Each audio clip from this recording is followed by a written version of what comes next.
nós temos o Espírito Santo por dentro, o próprio Deus nos direcionando, falando assim: "Cara, você já gastou tempo demais com isso". Os paroleiros, vambora, que hoje é dia de parola. Olá, povo Parolover, tudo bem com vocês? Sejam mais uma vez bem-vindos de volta a mais uma roda de parola inédita, parola de número 244, a terceira dentro do nosso tema Parolas Aleatórias, que, aliás, esta série aqui está trazendo para você, semana após semana, assuntos curiosos, assuntos pesquisados na internet, pessoas que param o nosso mente brilhante na fila da padaria com perguntas teológicas. Então, o Wilsinho, ele abre a sua caixa de perguntas e nós vamos trazer aqui para vocês algumas destas perguntas que têm povoado a mente e o coração de muitos cristãos que nos acompanham já há tanto tempo. E hoje nós estamos com um convidado muito especial, convidado esse do Wilsinho. Então eu vou deixar, Will, que você apresente o seu amigo da prateleira de cima. Aqui nós temos o outro mente brilhante, o Wallace Galvão, professor de escatologia, um dos ícones da escola que nós temos, uma das preciosidades, diria eu, como aquela música, uma joia rara. E aí, irmão, o Wallace, bem-vindo a essa roda de parola, o Wallace Galvão. Queria que você rapidamente se apresentasse um pouquinho para a gente. Conta quem é o Wallace, da onde veio, do que se alimenta, o que faz, para que time torce.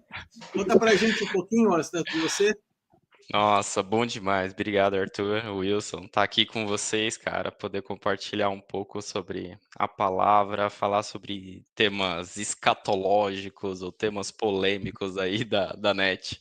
Gosto demais de bate-papos livres e que a gente possa explorar um pouco mais a palavra e trazendo ela para a prática, para o nosso dia a dia, para o nosso cotidiano, independente da nossa idade.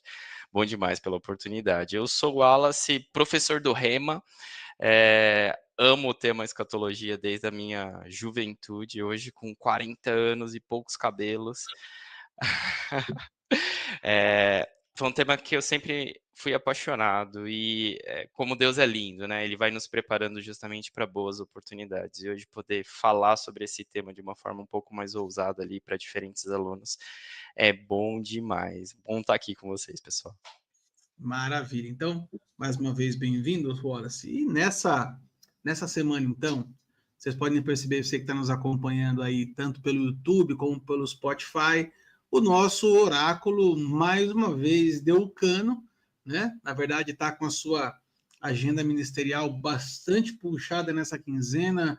Em algum canto, quem sabe do Oeste Paulista, ele deve estar neste momento agora, resolvendo os seus muitos pepinos que acontecem, afinal de contas, em toda vida ministerial. Mas eu fico feliz que nessa semana aqui nós vamos ter, então, o trio UAU, que é o Wilson, Arthur e o Wallace. Vamos lá, então. Gente, nessa semana aqui, o nosso assunto, a nossa parola, é um assunto bastante interessante. E, a princípio, quando a gente começou a esboçar essa ideia, me pareceu que nós iríamos, quem sabe, trabalhar apenas uma geração específica, mas a gente percebeu que, ao longo das conversas, das pesquisas e do tempo de meditação que a gente vai tendo sobre o tema, é algo que acaba afligindo não só a geração mais jovem, né, mas também as pessoas já de uma certa idade, até mesmo depois dos 50 anos, que é a questão da vida digital, da vida online. E o grande dilema que a gente quer apresentar para você nessa semana é a seguinte questão: dá para ser cristão só online? Nessa sociedade do scroll infinito, né, que a gente tem hoje, uma sociedade, uma época em que a gente vive viciado em dopamina, né, desta forma, é possível a gente conseguir ser cristão online? Porque se nós somos perceber e, quem sabe, pensar de uns anos para cá, o Wallace e o Will, a gente teve nos últimos aí 5 anos, 6 anos, uma aceleração muito profunda no que diz respeito ao comportamento digital das pessoas. A gente sabe que até a pandemia já existia isso, né? O online não nasceu na pandemia, embora muitos pensem nisso, mas o fato é que depois da pandemia a nossa vida online ela começou a ficar muito mais intensificada. A exemplo disso, por exemplo, os paroleiros que nasceram no meio da pandemia. E eu, como um comunicador, um marqueteiro de profissão, eu analiso muito a questão do comportamento humano no que diz respeito ao impacto que a comunicação online tem influenciado, tem impactado as pessoas. Você se recorda, Will, que há um tempo atrás, e não há muito tempo atrás, a gente tinha o hábito de postar as nossas parolas no Instagram, através do IPTV, né? E a gente ficava lá feliz da vida porque a gente conseguia postar vídeo de 1 hora no Instagram, na doce ilusão que as pessoas numa rede social iriam ficar 1 hora paradas assistindo um vídeo. E a gente foi vendo aceleração, os vídeos cada vez menores, e aí a gente vê as redes sociais de uns anos para cá oferecendo para as pessoas uma linguagem que a gente conhece hoje como stories, ou uma linguagem como shorts do YouTube, e o Reels do Instagram veio muito forte com isso. Mas, vamos analisar bem, de 1 ano e meio para cá, se eu tiver errado é por pouca coisa, apareceu uma outra rede social chamada TikTok. E esse TikTok está fazendo uma revolução no comportamento de consumo de informação. Porque se antigamente a gente fazia comerciais de 30 segundos, hoje a luta pela atenção das pessoas é de um intervalo entre 7 e 9 segundos. Ou seja, em 7 a 9 segundos, a gente determina se nós vamos conseguir a atenção das pessoas ou não. E aqui é que está o grande dilema das coisas, né? Como é que a gente vai conjugar, como é que nós vamos combinar esse comportamento instantâneo, miojinho, né, de 7 segundos, uma novidade o tempo inteiro? Em contrapartida, a gente encontra o chamado de Jesus para que nós nos aprofundemos, para que nós nos dediquemos tempo, para que nós paremos por alguns momentos em silêncio, por exemplo, em meditação, em oração, em fala com ele, para a gente poder, quem sabe, ouvir a voz dele. E aí, Wallace e Will, eu quero abrir com o Wallace nesse primeiro bloco aqui. Essa briga entre um barulho eterno da internet com o convite a uma comunhão singela, vamos dizer assim, né, com o Espírito Santo, quem sabe, o grande dilema que faz com que a gente questione se é possível, de fato, a gente ser um cristão apenas online? Excelente tema. Me trouxe. Eu tenho um filho de 7 anos. E ele chegou comentando, Arthur, sobre brain rot. Aí eu falei, filho, what is this? E fui atrás para entender, e é super interessante que brain rot nasceu na Itália com alguns fonemas que eram atrativos para a mente humana, e junto desses fonemas eles faziam vídeos com inteligência artificial de 7 a 10 segundos. Aí um dos mais famosos é um tal do Tralalelo Tralalá, que mostra um tubarão de tênis Nike com um fundo muito colorido e uma música interessante. E só é isso. Ele fala lá essa frase, esse fonema que é muito atrativo pelo som, uma imagem interessante e movimentos. E eu fiquei analisando, falei, cara, por que que o meu filho de 7, 8 anos, ele conseguiu ser atraído por isso? É uma grande bobagem que tem mensagem nenhuma. E dopamina. Cara, era estratégias da inteligência artificial, coisa do diabo, coisa de Deus, não, coisa do homem. Mas aquilo entra na cabeça das nossas crianças, dos nossos adolescentes, muito mais do que a palavra de Deus. Puxa, nós, como ministros da palavra, como nós podemos transformar a palavra de Deus com as mesmas estratégias? Eu gosto do termo intencional. Se o mundo, se o marketing, se o sistema estão utilizando de mecanismos intencionais para atrair a atenção, o porquê que nós não podemos utilizar esses mesmos mecanismos? Aí é algo que eu costumo fazer, principalmente quando eu estou falando para públicos mais jovens, é tentar trazê-lo justamente para o tema.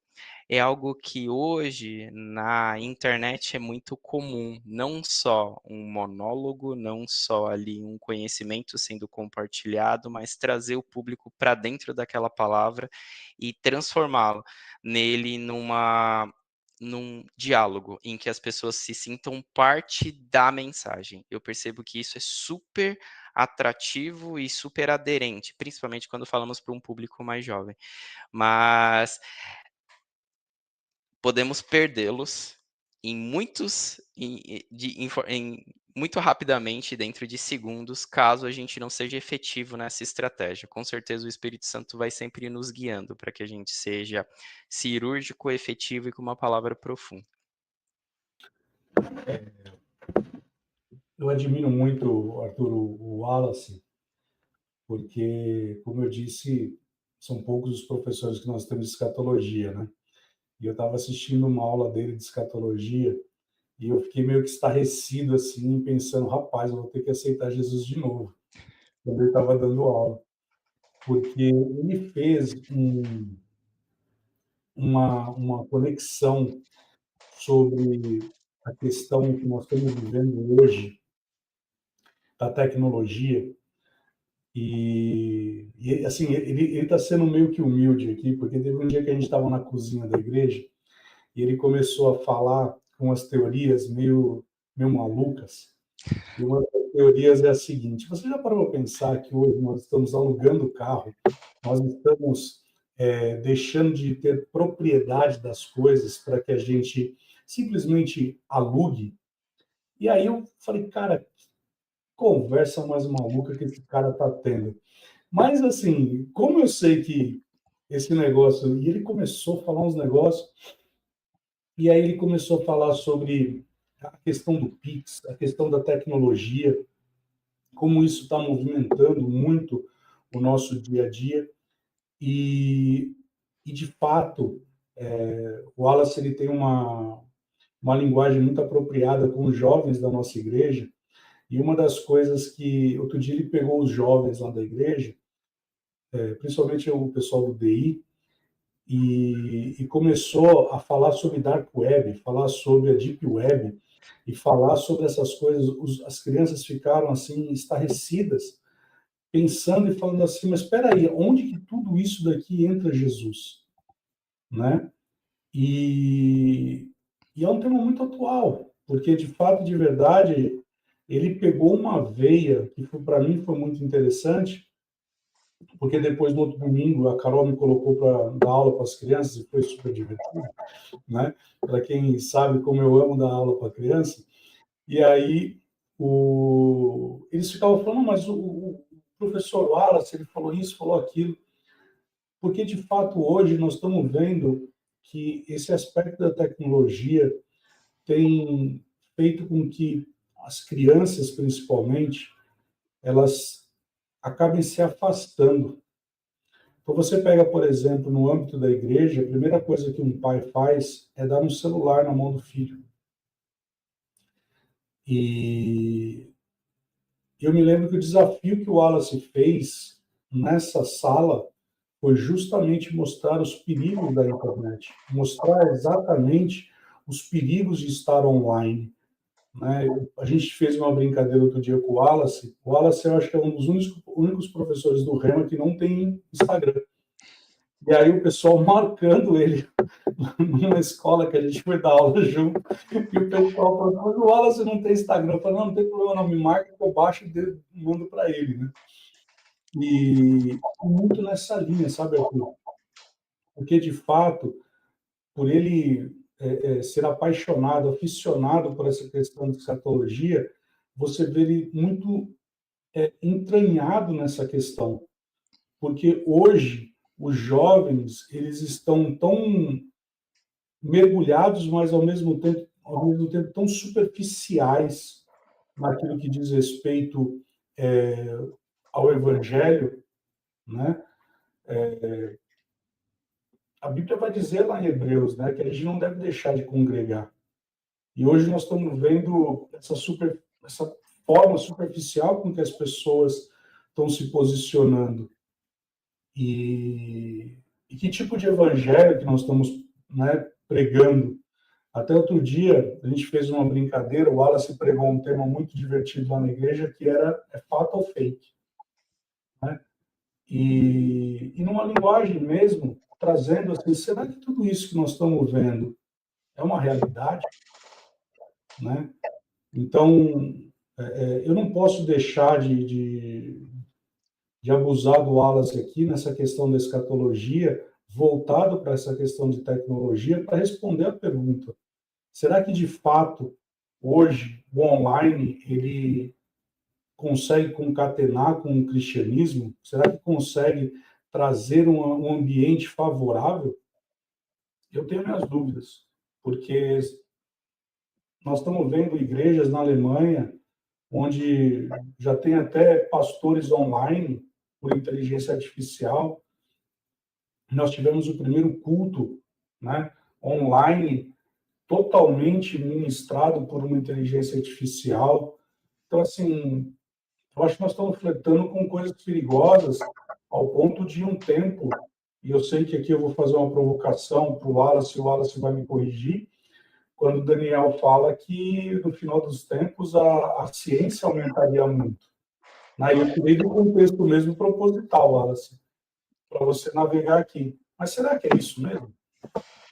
É super interessante esse ponto, até puxando esse comentário sobre brain rot. Eu sou profissional de tecnologia para ajudar. Eu trabalho no meu dia a dia, na minha profissão aqui de ofício, com tecnologia. Sou formado nisso.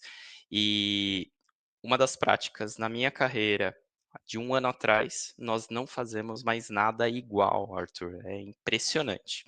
Por conta da inteligência artificial, do Gen AI, do Generative AI, da internet generativa, linkado com esse mundo de criatividade a partir da inteligência artificial. É de fato uma loucura, uma revolução. Alguns dizem que nós estamos vivendo uma outra realidade, da mesma forma que foi o impacto da internet, hoje nós vivemos o impacto da inteligência artificial e eu vivo isso na prática. E linkando com esse texto sobre, que muitos pegam esse texto de Daniel e enfatizam a questão do conhecimento atrelado ao avanço tecnológico, ali é de fato o aprofundamento no tema escatológico, ou seja, quando a gente se aprofunda no conhecimento do entendimento das coisas dos fins dos tempos, nós conseguimos discernir o tempo e o modo. Por mais que a gente saiba que nem mesmo o filho sabe o momento exato, nós conseguimos, assim como Daniel discernir aquele momento em que não era a geração do arrebatamento, nós podemos considerar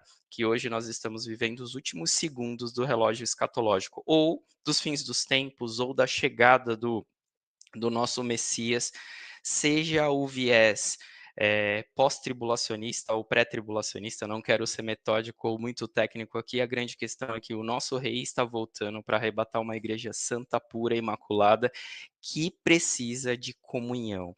Então, conectando ao nosso tema central aqui, puxa, é possível ser um cristão online logado ali naquele scroll infinito do nosso Instagram. Eu, inclusive, apesar de ser profissional de tecnologia, não ter o Instagram, justamente por isso. Já passo tempo demais em frente a uma telinha para eu finalizar o meu dia e voltar para uma telinha. A gente sabe como as redes sociais podem roubar os nossos tempos. E também lá em 1 Timóteo 4, no versículo 2, fala muito sobre uma mente cauterizada. Aquilo que entra, aquilo que não renova a nossa mente, aquilo que não nos mantém conectados com o divino, não mantém a gente conectado com o nosso Deus, com a nossa fé, vai transformando a ponto da gente falar assim: isso não faz mais sentido. Tudo isso é manipulável através de conteúdo, através do Big Data, do aprendizado de máquina, a ponto de chegar numa situação de falar assim: fé também é só mais uma muleta dentro dessa estruturação humanista que nós temos. Por isso que nós devemos renovar a nossa mente com a palavra de Deus, lembrando que tudo isso que nós vemos ao nosso redor, de fato, foi criado por um único e superior ser, que sabemos que a nossa fé não é exatamente por esse ser poderoso que criou tudo, mas sim sabendo que ele um dia enviou seu filho e morreu por nós. Aí entra a conexão da fé. Não tem como negar a complexidade do universo, ele faz com que nós sejamos um design inteligente. Não tem jeito. Mas o porquê desse arquiteto que criou tudo me amar tanto? Aí entra a história da cruz, a reconciliação, a graça, o favor e a fé. Você está falando uma questão que eu acho que a gente vai acabar deixando mais para o final da nossa conversa hoje, que é a necessidade da comunhão como característica do cristianismo, né? A gente sabe que o cristianismo não é algo, uma questão individual, mas é uma questão coletiva, a expressão do cristianismo, né? Mas isso me chama a atenção, o que você estava falando, que é a questão a seguinte coisa. Hoje nós somos, eu vou colocar um termo, quem sabe até errado aqui, mas, enfim, ele é intencional. Nós hoje nos tornamos vítimas do algoritmo. O que eu quero dizer com isso? Todo o nosso comportamento online, ele é registrado, ele é memorizado, ele é aprendido pelas máquinas, vamos dizer assim, e esse algoritmo devolve na tua tela informações, memes, vídeos e qualquer outro post que seja relacionado àquilo que você já vê, toca, enxerga, passa mais tempo na tela. A gente sabe hoje, por exemplo, que as redes sociais têm uma inteligência que ele calcula quanto tempo você fica na tela em determinado post, e ele associa isso ao teu comportamento. Por que eu falei vítima e de forma... eu sei que é equivocada, porque a gente não é a vítima, né? A gente é o provocador do algoritmo, mas aquilo que tem povoado as nossas telas é de fato aquilo que o nosso coração está cheio. Olha que coisa interessante, né? A gente se coloca como assim, não, eu sou vítima daquilo que o algoritmo tem colocado na minha tela. Ora, o algoritmo só mostra aquilo que os seus olhos têm contemplado, os seus olhos têm cobiçado, né? E eu acho que isso é uma questão importante da gente estar trabalhando. Por quê? Porque a vida online, ela é uma vida... eu não vou dizer para vocês que ela é ausente de relacionamentos, porque ela não é. Mas ela transformou a forma como nós nos relacionamos uns com os outros. E eu quero pegar um exemplo muito claro aqui do meu filho. Você está falando do teu, que tem 8, 9, né? Você falou? Isso, 8 anos. O meu tem 11. E aí, quando eu estou me juntando com o pessoal da célula aqui, junta a filharada de todos os casais aqui, eu tenho 4 meninos, aliás, 3 meninos na casa aí dos 10, 12 anos. E todos eles se juntam para jogar o mesmo jogo ao mesmo tempo, cada um no seu celular. E é muito interessante porque você chega na sala, por exemplo, e os 3 estão sentados um ao lado do outro, jogando o mesmo jogo, conversando, mas um sequer olha para a cara do outro. Eles estão num ambiente, num mundo que é um metaverso, não sei como é que a gente pode chamar esse tipo de coisa, mas a vida online, ela nos projeta para um ambiente que não é real. E aqui eu acho que está um dos grandes, das grandes encruzilhadas dessa vida online. É a gente ter a sensação que nós estamos vivendo algo real, quando de fato nós não estamos vivendo algo real. É uma vida de fantasia, uma vida de ilusão, é uma vida onde você morre, mas não morre, né? Vamos dizer assim. Isso tem me feito pensar muito, sabe, Wallace? principalmente os mais jovens são os que são mais afetados, mas hoje a gente vê comportamentos como esse até na faixa dos 30 anos de idade, não é algo exclusivo dos adolescentes ou dos muito jovens. A vida online pode nos levar a uma armadilha de querer viver uma ilusão que ela não é real. E a fé em Cristo nos traz para uma condição de uma vida real, de enxergar de fato o nosso próximo e nos relacionarmos com ele olhos nos olhos e entender a necessidade do outro, que a vida online está nos tirando. O que você acha? Amo esse ponto que você trouxe, Arthur. Como que a gente pode manter um equilíbrio sem rejeitar? Eu lembro que na época dos meus avós, os cristãos, os crentes, que eram os intitulados, eles não. A primeira pergunta que lhe era feita é: você assiste televisão? Na sua casa tem televisão? Então, naquela época, a forma deles resistirem de alguma forma ao conteúdo indevido, incorreto da tecnologia da época era simplesmente não ter. Hoje, caso a pessoa não tenha acesso à internet, não tenha rede social, praticamente está fora do mundo. Então eu percebo que isso entra muito uma característica do fruto do espírito. Quando a gente pensa no amor como uma grande tangerina e dentro dos seus gomos ali tendo um domínio próprio, nós temos o Espírito Santo por dentro, o próprio Deus nos direcionando, falando assim: cara, você já gastou tempo demais com isso. Não é do diabo, mas aí eu brinco, é igual tomar Coca Light. Não tá te fazendo mal, mas também não tá te fazendo bem. Toma um copo de água. É super interessante que, aí trazendo novamente meu filho, eu falo assim: filho, o problema não é ficar 1 hora na frente da tela jogando o Minecraft. O grande ponto é não saber equilibrar a ponto de eu estou gastando 1 hora refletindo sobre a minha vida, sobre a minha vida com Deus, aquilo que eu creio de verdade, que isso é só um tempo de lazer e o meu tempo com Deus precisa ser preservado, porque os eletrônicos podem nos roubar a ponto da gente achar que o culto online é igual a unção coletiva. E quando a gente pensa em Salmo 133, nós sabemos que é muito bom viver em comunhão com os nossos irmãos. Existe uma unção no coletivo a ponto de falar assim, sozinho, na tela, eu posso receber algumas inspirações e posso receber revelações. Mas quando eu estou na unção coletiva, eu posso ser tocado justamente pelo poder da unidade.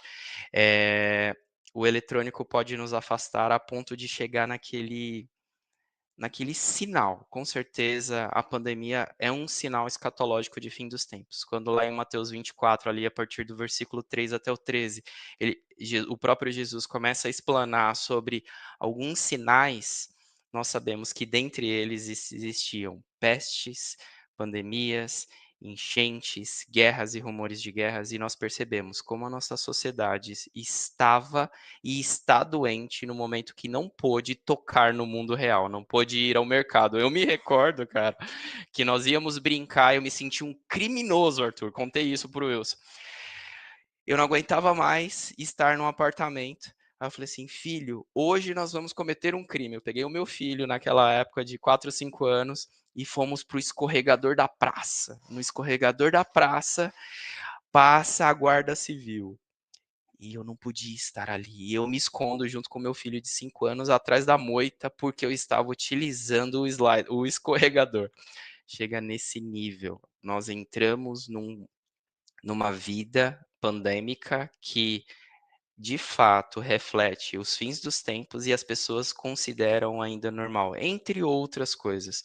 Por isso que o mundo virtual, quando nós temos o mundo real disponível, ele parece ser atrativo, mas no momento que a gente perde o mundo real, cadeiras na igreja com distanciamento de 2 metros, aquilo, quando a gente lembra e percebe como é bom a unção coletiva. Eu me lembro que na pandemia eu cheguei para o pastor Janduí e falei, pastor, eu estou ficando muito louco aqui, deixa eu ir para o culto.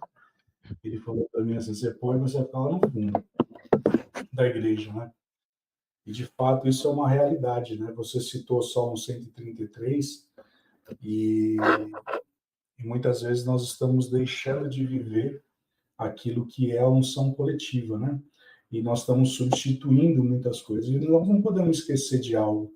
Na medida que nós estamos no online, na igreja você está lá, tem o púlpito, tem o louvor, mas na tua casa você tem o cachorro, você tem o celular na mão, quer queira, quer não, na igreja, se você pega o celular na mão, tem o teu irmão do lado lá que vai falar, oh, irmão, você está com o celular na mão, né? Na igreja, você já vai ter uma certa reverência, na sua casa você não vai ter.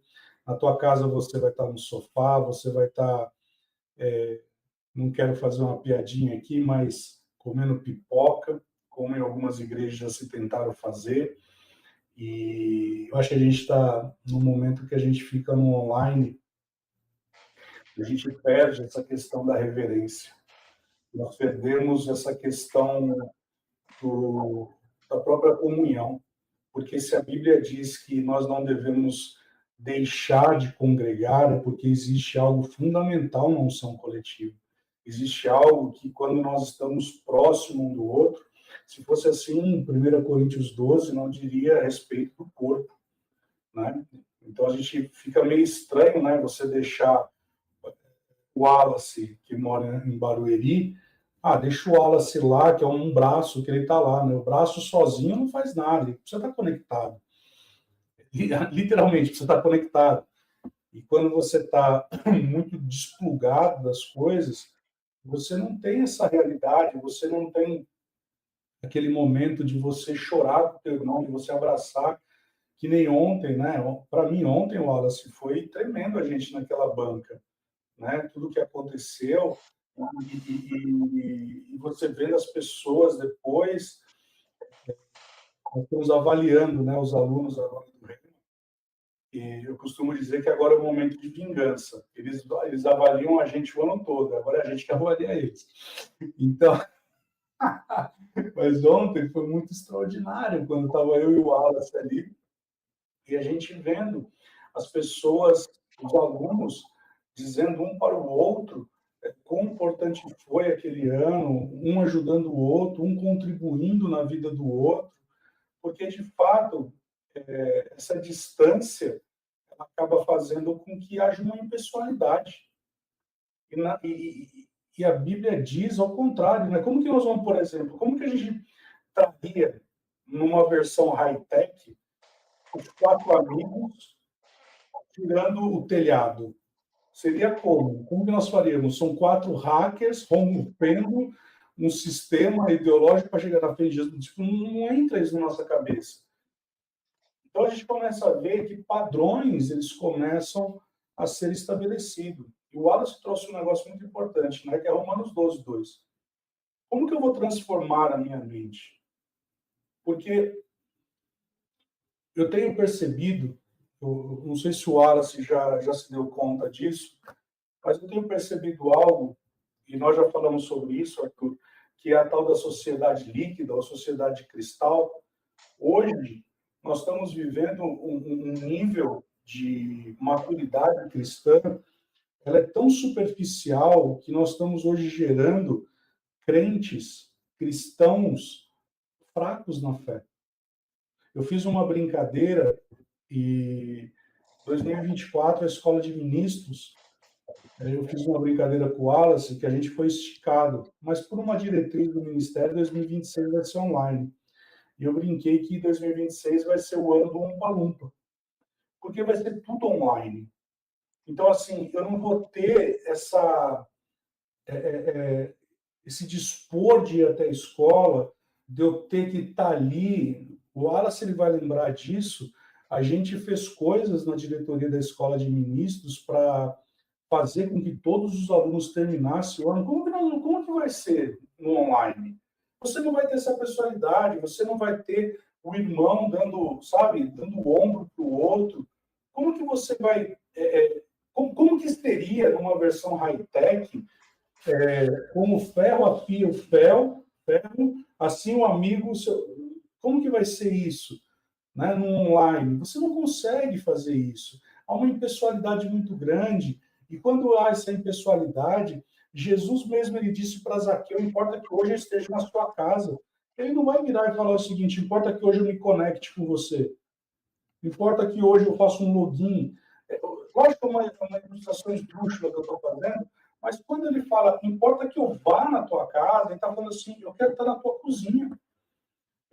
O Wallace ele mudou de casa recentemente, Arthur, e Deus deu uma provisão maravilhosa para ele. De fato, ele foi abençoado para abençoar a nossa igreja, né? Já vai ser o segundo batismo na casa dele. E é maravilhoso a gente poder estar ali, juntos. Né? Então, veja, ele dando testemunho outro dia, falando, rapaz, eu e minha esposa, nós oramos porque nós queremos ter um ambiente favorável para que o evangelho possa ser alcançado. Olha a cabeça dele. E como que eu posso trazer isso numa questão online, onde eu rompo que eu não vou congregar, eu rompo que eu não vou ter o corpo junto, eu rompo que eu não vou ter a unção conjunta, eu rompo que eu não vou ter essa intimidade. Por quê? E aí nós vamos lembrar da tua casa lá em Santana, né, Arthur? Cara, então eu quero um ambiente favorável na tua casa. A casa do Arthur, Wallace, só para você ter uma ideia, quando ele morava em São Paulo, era enorme. Só que a gente ficava na cozinha que não devia ter 2x2. A casa era enorme. A sala era enorme. Tudo era enorme. Mas a gente ficava na cozinha que era 2x2. A mesa, a gente tem uma foto que é icônica. Talvez você possa até colocar aquela foto que tá a gente e com o nariz de palhaço lá, o Luigi. É a cozinha. É a cozinha. E como nós vamos fazer, Arthur? Não tem essa, né? Mas você sabe que essa questão de comportamento, né? Acho que é importante você ter trazido isso, porque, veja bem, uma coisa que me chama a atenção, Wallace, é além do óbvio, que é o amplo e raso versus o estreito e profundo, né? E a internet tem feito isso, mas o que mais me assusta, na verdade, é quem sabe um novo vício lícito, né? Vou deixar bem claro, lícito, despontando, que é o vício na dopamina, que é o vício no scroll, que é vício na novidade. E por que eu estou falando isso? Conheço pessoas, e que não são jovens, que às vezes chegam à noite em casa, cansada do trabalho, e falam assim, meu Deus, eu estou tão esgotado, eu preciso ficar meia hora sentado aqui descansando. E a meia hora descansando é rolando o dedo na tela de rede social. Ou seja, qual é de fato o descanso mental que essa pessoa tem? Nenhum. Né? O que está acontecendo é que ela está substituindo, quem sabe, frustrações, quem sabe, medos, quem sabe, angústias, quem sabe, dúvidas, estresses, substituindo todas essas coisas por uma satisfação momentânea que a vida online nos proporciona.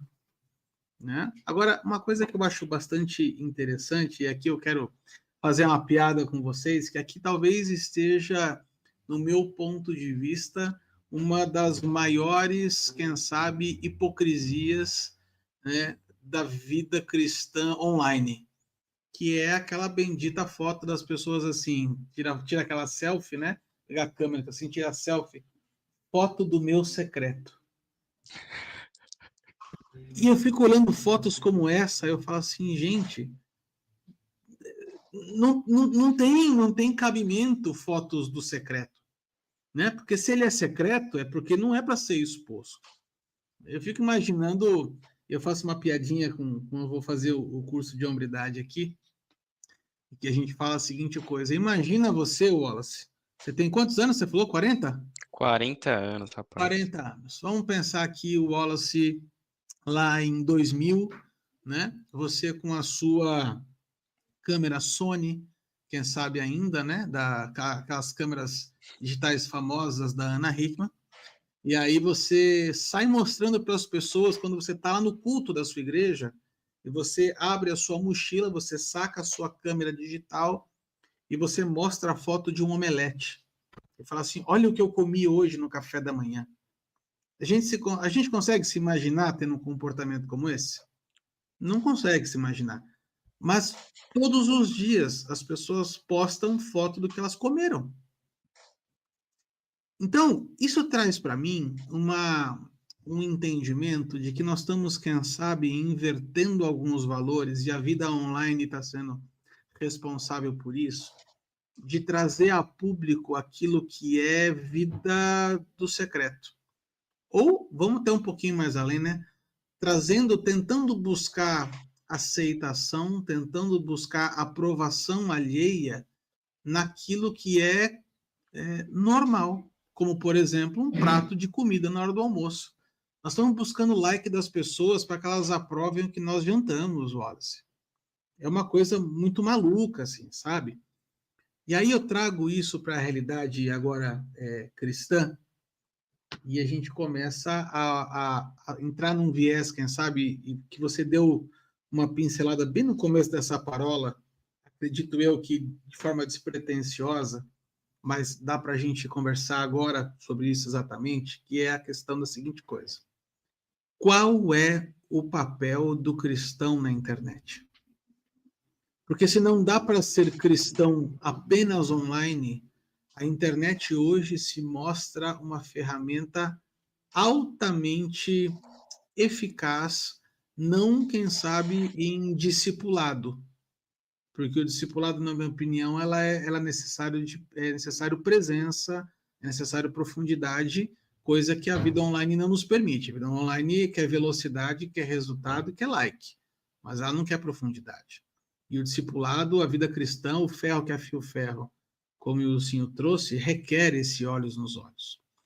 Agora, existe sim um papel que eu acho que a gente pode trazer para a conversa agora, que é quando um cristão ele é intencional nas suas postagens, ou seja, ele entra na internet, ele tem uma intenção com o que ele vai fazer e ele sai da rede social. Ele não fica ali sendo consumido pelo algoritmo.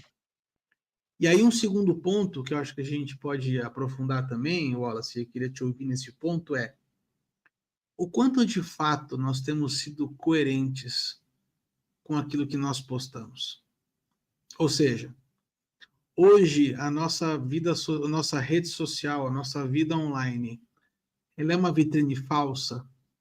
Ou seja, expomos ali um personagem de cristão que às vezes nem de fato somos. Então aqui fica um dilema legal para a gente conversar. Primeiro qual é o papel do cristão na rede social? Segundo será que a maioria dos cristãos tem sido hipócrita na internet? Eu gosto do termo intencionalidade, Arthur. Nós citamos aqui algumas vezes durante o nosso bate-papo. Ser intencional é justamente fazer ou ter ações, seja físicas ou virtuais, de forma premeditada. Pensando no nosso texto que tudo me é lícito, mas algumas coisas não nos convêm, muitas vezes a pessoa tem uma intenção no coração, assim como Samuel, ao olhar ali os filhos de Jessé, falou assim: puxa, esse irmão aqui, esse primeiro filho, ele tem muito cara de rei, porte de rei, é bonitão igual um rei. E Deus falou assim: cara, o que você está olhando? Você está olhando para a aparência ou você vai deixar eu escolher? É super interessante saber que a intenção do coração é muito mais profundo e é o que de fato avalia o que nós precisamos fazer. Então, quando a gente coloca numa peneira desse versículo assim, puxa, tem coisas que não convém. Eu não estou influenciando, eu estou sendo influenciado. É o momento da gente fugir da internet. Eu estou no Instagram para ministrar a palavra. Mentira, você está olhando as menininhas. É esse tipo de filtro que nós precisamos ser super sinceros na nossa abordagem online, na nossa abordagem virtual, para que a gente fale assim: estou de fato influenciando, estou sendo intencional. Eu me recordo que nós fizemos curso para casais, e um dos casais compartilhou, a esposa especificamente, que trabalhava num comércio, e entregava naquele comércio, como ela atendia muitas pessoas, entregava naquele comércio versículos em papelzinho para os clientes. E ela tinha vários testemunhos de papeizinhos que ela entregava e Deus atuou através daquela mensagem simples na vida de várias pessoas. Aí pensei comigo, puxa, eu não estou fazendo papelzinho, mas eu poderia mandar mensagem aleatória no meu WhatsApp para a galera.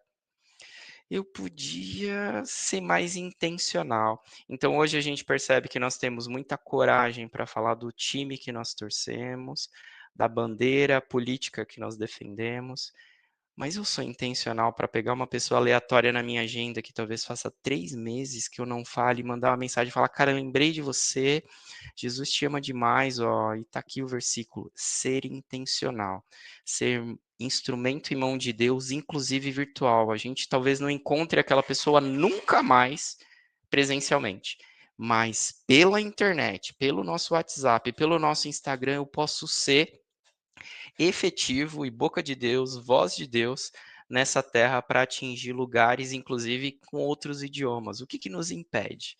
Isso que eu vejo o poder da internet, mas sempre passando pelo filtro.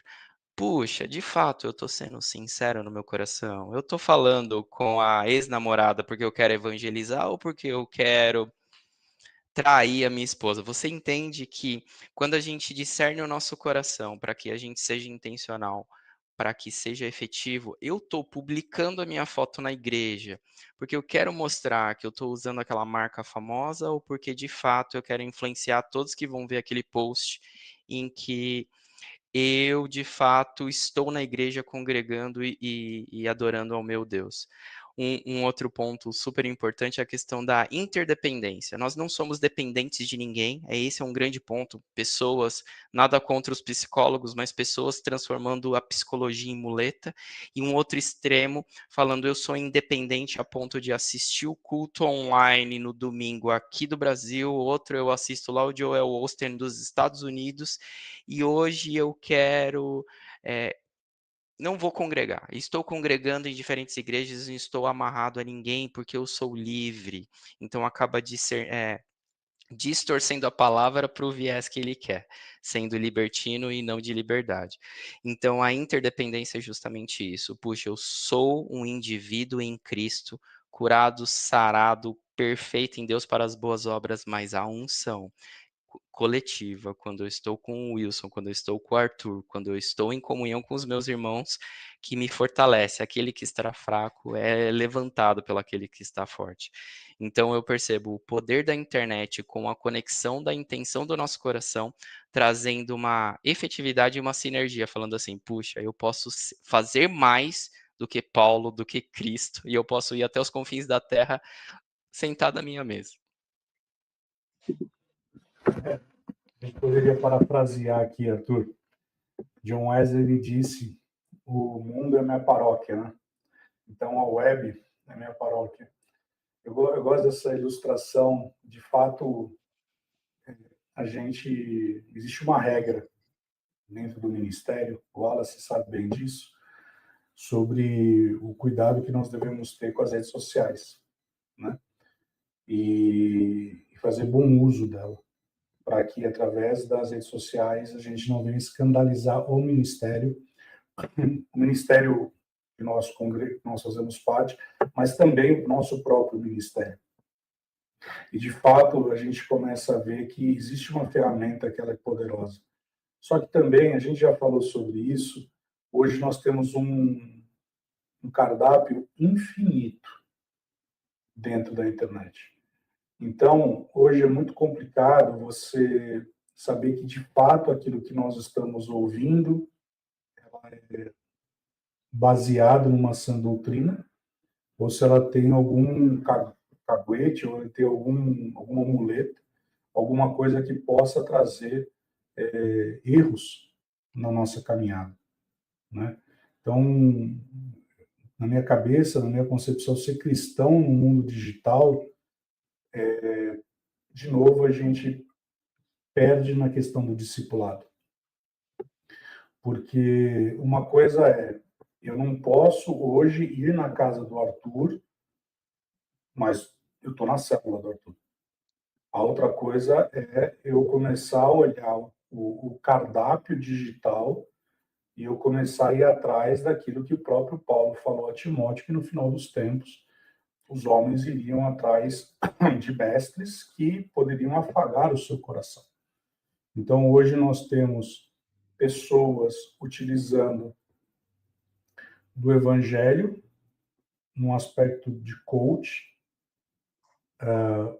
fazendo dinheiro com isso, e nós estamos vendo que tipo de cristão que nós estamos formando.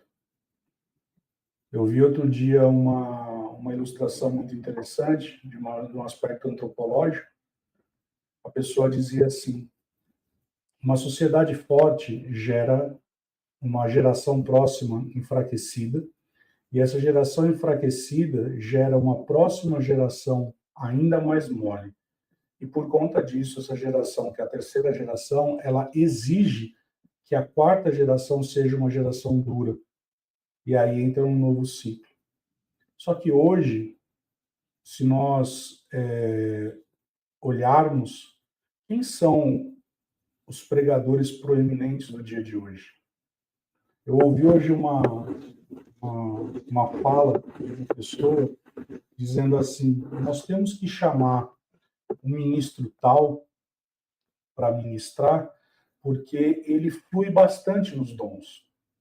E aquilo mexeu comigo, porque nós tivemos o Davi Silva domingo lá na igreja, e ele falou algo que foi um tapa bem dado, que ele falou assim: João Batista pregava raça de víboras, e a igreja crescia.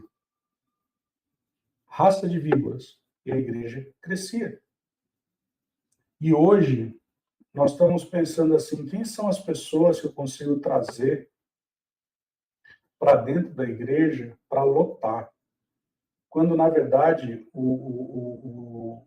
a pregação de João Batista era uma só. E hoje nós precisamos meio que buscar convencer as pessoas a respeito de um novo nascimento. Quando, na verdade, João Batista só tinha uma pregação. Então, hoje, quando eu tenho esse cardápio digital na minha frente, eu posso ter aquele que não vai pregar a respeito do pecado, da restauração de vida. E eu sou apaixonado por escatologia, apesar de eu não me atrever a tocar nisso. Tem que ser muito macho para dar aula de escatologia, muito macho mesmo, porque já basta o aluno que perguntou para o Wallace por que tinha um chifre na cabeça de não sei quem numa aula aí. Ele falou: tinha tanta coisa para perguntar, perguntando do chifre. Mas Paulo, ele fala, né, lá aos Tessalonicenses, ele fala assim: rapaz, pregue isso para você trazer consolo para o coração. Cara, hoje nós não estamos vendo esse tipo de coisa. E nós já estamos vendo os escândalos da igreja vindo. E a Bíblia diz que o juízo começará pela igreja. E já começou. Então, assim, na minha concepção, Arthur, não dá para nós sermos cristãos online. Eu posso fazer, como diz o apóstolo Guto do nosso ministério, eu posso fazer do meu irmão o meu púlpito. Eu posso fazer da internet o meu púlpito. Mas eu não posso fazer da internet o meu cardápio. Porque você lembra do pastor Alcemar? O pastor Alcemar, ele fala sobre a multiforme graça. Hoje você congrega numa igreja que você tem uma base sólida. Agora, você imagina, você hoje aí não gostou da tua pregação, vai assistir no Verbo da Vida, não gostou, vai na Batista, não gostou. Cara, a cabeça virou um liquidificador de doutrina e no final do dia você está lá já falando, penso, logo existo, né? Então... Eu penso que é muito essa questão que você disse, que é a mentalidade de consumo. Isso está muito ligado à questão da modernidade líquida, que a gente já falou tantas vezes, né? Mas o quanto as igrejas não estão absorvendo essa mentalidade de consumo. Não é muito incomum, gente, A gente escutar pessoas que se achegam à igreja e falam assim, nossa, e aí, vocês estão congregando com a gente? Que bacana. E aí, por que você veio para cá? Né? E aí fala assim, não, é porque vocês têm um departamento infantil com ar-condicionado. Ou é porque as cadeiras são confortáveis, ou porque o seu estacionamento é amplo, né? E eu fico pensando, de fato, é que muitos estão procurando igrejas que são produtos de consumo. Eu vou lá, eu tenho a minha experiência, eu usufruo daquilo que a igreja me oferece, do serviço que a igreja me oferece, mas ao mesmo tempo, se vocês forem ver, não é uma realidade que é daqui ou daí, é de qualquer igreja do Brasil. Nós temos poucas pessoas servindo em muitos ministérios, enquanto a grande maioria senta a bunda no banco, assiste o culto e vai embora. Ou seja, só se serve. Que, de certa forma, é um comportamento muito parecido com um comportamento online. E o que você falou, Will, é muito sábio, né? Quando a gente percebe que existe um cardápio. Me lembra muito o apóstolo Paulo falando a Timóteo, né? Vai chegar um tempo em que as pessoas não vão suportar a doutrina, elas vão ficar procurando pessoas que falem aquilo que elas querem ouvir. E é diferente, cara, a gente perceber pessoas que pesquisam na internet bons teólogos, bons pregadores, boas mensagens, e aqueles que procuram algo só por assunto, que são aquilo que elas querem ouvir de fato, né?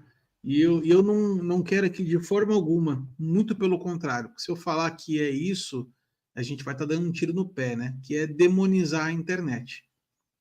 Acho que a gente não tem que demonizar a internet. A internet é uma ferramenta excelente para nós alcançarmos pessoas. Os paroleiros é um exemplo disso. Nós estamos aqui há 244 semanas alcançando pessoas que a gente não sabe o nome, não sabe o rosto, não sabe absolutamente nada.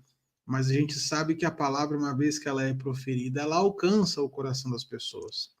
Então, a gente tem que entender que nós não estamos aqui para demonizar a internet. Muito pelo contrário, nós estamos aqui para redimir, quem sabe, a internet.